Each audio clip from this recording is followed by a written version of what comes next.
ગુજરાતમાં માંગરોળ ખાતે એકમાત્ર ઉત્તર વાહિની નર્મદા આવેલી છે, જે ચૈત્ર માસમાં 21 કિલોમીટરની પંચકોશી ઉત્તર વાહિની નર્મદા પરિક્રમાનું વિશેષ ધાર્મિક મહત્વ છે, જેનો આજથી ભવ્ય પ્રારંભ થયો છે, જેના દર્શન માત્રથી પવિત્ર થવાય તેવી માં નર્મદાના ખોળે આજથી એક મહિના માટે શરૂ થયેલ નર્મદા પરિક્રમાનો પ્રારંભ થયો છે। આજે પહેલા દિવસથી જ મોટી સંખ્યામાં ભક્તો પરિક્રમા માટે ઉમટ્યા હતા। ચૈત્ર મહિનાના શરૂ થયેલી ઉત્તર વાહિની પ્રથમ દિવસે મિની મહાકુંભમાં મોટી સંખ્યામાં શ્રદ્ધાળુઓ ઉમટ્યા હતા। માં નર્મદાના દર્શન કરી 21 કિલોમીટરની પરિક્રમા કરી શ્રદ્ધાળુઓએ ધન્યતા અનુભવી હતી। પરિક્રમા દરમિયાન ભક્તો માટે ચા નાસ્તા ભોજનની સુંદર વ્યવસ્થા કરાઈ છે। અહીં 2 વખત નર્મદા પાર કરવા માટે લાઈફ જેકેટ સાથે નાવડી બોટની સુંદર વ્યવસ્થા। શહેરાવ ઘાટ પર સામે પાર જવા માટે 2.60 કરોડના ખર્ચે કામ ચલાવ સુંદર પુલ તૈયાર થઈ જતા પુલ પરથી નર્મદા પાર કરતા પરિક્રમાવાસીઓ નજરે પડતા હતા। નાહવા માટે ફુવારા, ટોયલેટ, બાથરૂમ, મેડિકલ સુવિધા ઉપરાંત CCTV કેમેરા સહિત સુંદર વ્યવસ્થા પરિક્રમાવાસીઓ અભિભૂત થયા હતા। સ્કંદ પુરાણમાં ઉત્તર વાહિની નર્મદા પરિક્રમાનું વિશેષ ધાર્મિક મહત્વ છે। ઉત્તર વાહિની પરિક્રમા રામપુરા, કેડી મોકોડી ઘાટ, રણછોડરાયના મંદિરથી પ્રારંભ થઈ માંગરોળ, ગુવાર, શહેરાવ, તિલકવાડા ઘાટ, રેંગણ, વાસણ ગામ થઈ નર્મદા નદી બોટ મારફત પાર કરી પરત રામપુરા ઘાટ પર સ્નાન કરી પરિક્રમા અંદાજે 21 કિલોમીટર પૂરી થાય છે। હજારોની સંખ્યામાં ભાવિકો શ્રદ્ધાળુઓ પગપાળા પરિક્રમા કરે છે, તો કેટલાક નાવડી માર્ગો તો કેટલાક મોટર માર્ગ પરિક્રમા કરી ધન્યતા અનુભવે છે। ગરમીના કારણે વહેલી સવારથી ભક્તો પરિક્રમા કરે છે।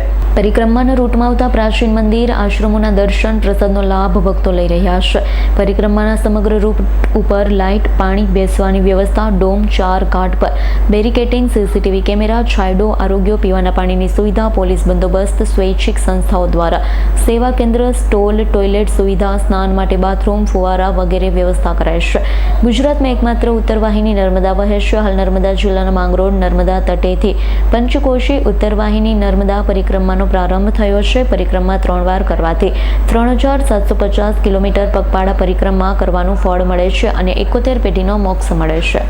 નર્મદે હર 3 વર્ષથી અમે કન્ટિન્યુ આવીએ છીએ। પહેલા વર્ષે જ્યારે આવ્યા હતા ને ત્યારે સ્પેશિયલી અહીંયા બોટમાં બેસતી વખતે બહુ ભીડ, ધક્કા મૂકી, લોકો પડી ગયા હતા ચક્કર ખાઈને, એટલે બહુ અગવડ પડી હતી। પણ જેવા નર્મદા નદીમાં અમે સ્નાન કર્યું ને તો એ બધી ટ્રબલ અમે ભૂલી ગયા હતા કે માતાનો સાક્ષાત પરચો હતો, કે અમને જરાક બી થાક નહોતો લાગ્યો। બીજા વર્ષે પણ સારું હતું, પણ કમ્પેર ટુ 2 વર્ષ આ વર્ષે એટલી બધી સગવડ ગવર્મેન્ટે કરી છે કે તમને જરાક પણ તકલીફ વેઠવાનો ચાન્સ જ નથી આપ્યો, કે સારી રીતે તમે ચાલી શકો છો। રસ્તા, પુલ બનાવ્યો, બધી રીતે એટલી બધી સગવડ, નાવડીની બી સગવડ એટલી સરસ થઈ છે કે લાઇન વાઇઝ કોઈને અગવડ જ નથી। અને માં નર્મદા સાક્ષાત પડે તમારી સાથે છે, એ અનુભૂતિ તમને પાણી સાથે થાય જ છે। અને આ બધો શ્રેય અમારા ઘરે, અમારા કુટુંબમાં અમારા ફોઈ સાસુને જાય છે, તેમના આશીર્વાદથી અમે આ પરિક્રમા કરી છે। અનહદ શ્રદ્ધા નર્મદા માં પ્રત્યે, કે ખાલી કંઈ બી વિચાર કર્યો હોય ને નોર્મલ કે આ કામ માનતા તો માયની નથી, પણ કંઈક વિચાર કર્યો ને તો એ વિચાર વિધિન 1 મંથ મેં એનું પ્રેક્ટિકલ રિઝલ્ટ જોયું છે।